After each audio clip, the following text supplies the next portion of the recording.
दोस्तों, दुनिया की सबसे ताकतवर सेनाओं में से भारतीय सेना सबसे शुमार है। इसकी सबसे बड़ी ताकत है जाबाज सैनिक, आधुनिक तकनीक वाले हथियार और हमारी घातक मिसाइलें जो दुश्मनों के छोटे मोटे इलाके ही नहीं तो पूरे के पूरे शहर उड़ाने की ताकत रखती हैं। ये हथियार जल थल नभ कहीं भी किसी भी दुश्मन को मिनटों में नेस्तनाबूद करने में सक्षम है। यही कारण है कि इंडियन आर्मी से दुश्मन कांपते हैं। अभी के कार्यकाल में सेना कितनी अधिक ताकतवर हो चुकी है इसका अंदाजा आपको भले ही ना हो, लेकिन पाकिस्तान से लेकर चीन और अमेरिका तक को ये एहसास अच्छे से हो चुका है। वर्ष 2014 से 2022 के दौरान भारत ने सिर्फ अपना रक्षा बजट ही नहीं बढ़ाया बल्कि इस क्षेत्र में बड़ी आत्मनिर्भरता भी हासिल कर ली है। ये देखकर पूरी दुनिया हैरान है। भारत दिनों दिन अपनी सामरिक शक्ति को बढ़ाता जा रहा है और आज हम इस चीज के ऊपर बात करने वाले हैं कि आज के समय भारत की आर्मी, नेवी और एयर डिफेंस कितना ताकतवर है। दोस्तों, सबसे पहले हम इंडियन आर्मी की बात करते हैं। भारत के सैनिकों को पूरी दुनिया में लड़ी जाने वाली लड़ाइयों के लिए दुनिया की सर्वश्रेष्ठ सैनिकों में गिना जाता है। ये कहना गलत नहीं होगा कि हमारा एक एक सैनिक 10 दुश्मनों को एक साथ मारने की ताकत रखता है, भले ही वो कितना भी जख्मी क्यों ना हो। भारत की आर्मी दुनिया में तीसरी सबसे बड़ी आर्मी है। भारत के पास 14 लाख एक्टिव सेना और 11.55 रिजर्व सेना होने के साथ साथ 20 लाख पैरामिलिट्री फोर्स भी है। वर्ल्ड इकोनॉमिक फोर्स के अनुसार वर्ष 2017 में भारत का रक्षा बजट 67 अरब डॉलर था। वहीं आज के समय 5.94 लाख करोड़ है। जैसा कि हम सभी जानते हैं कि आज के समय में युद्ध हाथों से नहीं बल्कि हथियारों से लड़ा जाता है, इसलिए भारत की थल सेना को मजबूत बनाती है भारत के पास मौजूद तकनीकी। आइए जानते हैं कि भारत के पास कितनी मजबूत तकनीकी है। अगर हम मिसाइल की बात करें तो मौजूदा समय में अमेरिका, चीन और पाकिस्तान के पास भारत से ज्यादा खतरनाक मिसाइल नहीं है। भारत की सबसे खतरनाक मिसाइल ब्रह्मोस है जो कि 4900 किलोमीटर प्रति घंटा की गति से अटैक करती है, अर्थात ब्रह्मोस ध्वनि की गति की 2.8 गुना तेजी से हमला कर सकती है। उम्मीद है कि supersonic cruise missile BrahMos engine के साथ 10 साल में हाइपरसोनिक क्षमता से लैस हो जाएगी और मैक 7 को पार कर लेगी। पृथ्वी मिसाइल जैसी एक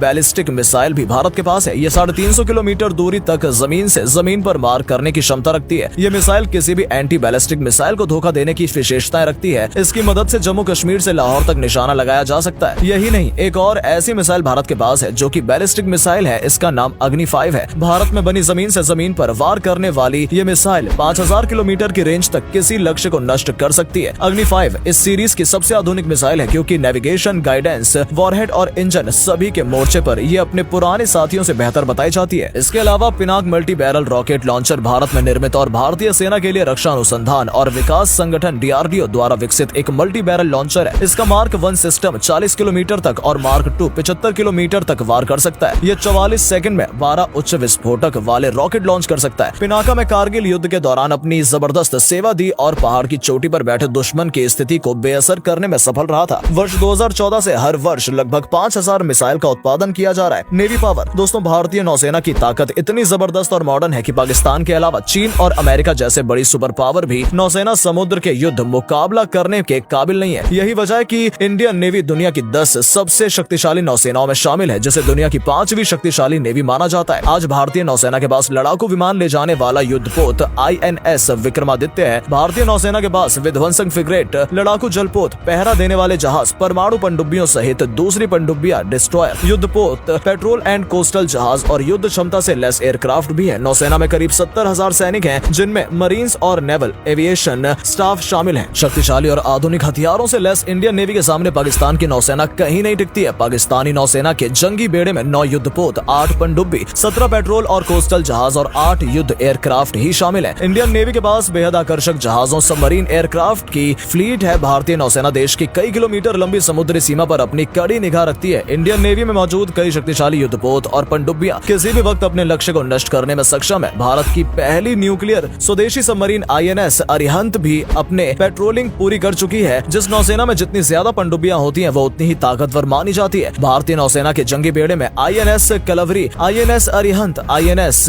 खंडेरी, INS सिंधु घोष, INS चक्र 2, INS करंज जैसी स्कॉर्पिन श्रेणी की पनडुब्बी शामिल है। ये सभी सबमरीन अत्याधुनिक सुविधाओं से लैस है और दुश्मन को चकमा देने में माहिर है। इतना ही नहीं, ये लेजर गाइडेड हथियारों के माध्यम से अपने लक्ष्य को निशाना बनाने में भी सक्षम है। ये पनडुब्बी पानी के अंदर तथा सतह पर टारपीडो, एंटी शिप मिसाइल के माध्यम से हमला कर सकती है। INS चक्र 2 को भारतीय नौसेना की सबसे बड़ी ताकत वाली पनडुब्बी कहा जाता है। वहीं भारत के पास INS अरिहंत परमाणु पनडुब्बी भी है। इससे समुद्र के नीचे से परमाणु मिसाइल दागी जा सकती हैं। एयर डिफेंस के क्षेत्र में भारत ने काफी तरक्की कर ली है। ऐसे कामयाबी जिसने भारत को दुनिया की नजर में और ऊंचा उठा दिया है। दुनिया के सबसे पावरफुल मिलिट्री पावर्स में से एक है भारत। WDMMA के मुताबिक भारत की वायुसेना ने तो चीन को पछाड़ दिया और पूरी दुनिया में छठे पायदान पर है। जी हाँ, बीते कुछ सालों में रक्षा क्षेत्र में भारत की ताबड़तोड़ रिकॉर्ड तोड़ कामयाबी ने तो सुपर पावर अमेरिका को भी भारत की तारीफ करने के लिए मजबूर कर दिया है। वैसे तो भारत के पास कई घातक हथियार हैं, लेकिन इंडियन एयरफोर्स के पास एक ऐसा हथियार है जो चीन जैसे कई दुश्मन के पसीने छुड़ाने के लिए काफी है। इस घातक एयर डिफेंस सिस्टम का नाम है स्पाइडर। स्पाइडर एक शॉर्ट और मीडियम रेंज का एयर डिफेंस सिस्टम है जो दुश्मन देशों के हवाई हमलों को रोकने में सक्षम है। मल्टीपल लॉन्चर से लेस और ऑपरेशन से बेहद आसान है। ये सेल्फ प्रोपेल्ड है। इसे Israel Rafael Advanced Defense System ने बनाया है। स्पाइडर एयर डिफेंस सिस्टम में दो तरह की मिसाइलों का इस्तेमाल किया जाता है, पायथन 5 और डर्बी। पायथन 5 की लंबाई 10.2 फीट तो डर्बी की लंबाई 11.11 फीट है। वारहेड की बात करें तो पायथन 11 किलोग्राम और डर्बी 23 किलोग्राम वजनी वॉरहेड में ले जाने में सक्षम है। दोनों मिसाइल्स की रेंज के बारे में बताएं तो पायथन 5 की रेंज 20 किलोमीटर तो डर्बी की रेंज 50 किलोमीटर है। आपको बता दें दोनों ही मिसाइल्स में विंग्स लगे होते हैं। पायथन 5 फ्लाइट अल्टीट्यूड यानी उड़ान की ऊंचाई 30,000 फीट और डर्बी की 52,000 फीट है। तो दोस्तों ये थी हमारी भारत की ताकत। ये वीडियो देखने के बाद आपको अपने आप पर गर्व महसूस हो रहा होगा कि हम सभी भारत जैसे देश में पैदा हुए हैं। तो दोस्तों वीडियो में बस इतना ही। यदि आपको वीडियो अच्छी लगी हो तो इसे लाइक और शेयर जरूर करें। धन्यवाद।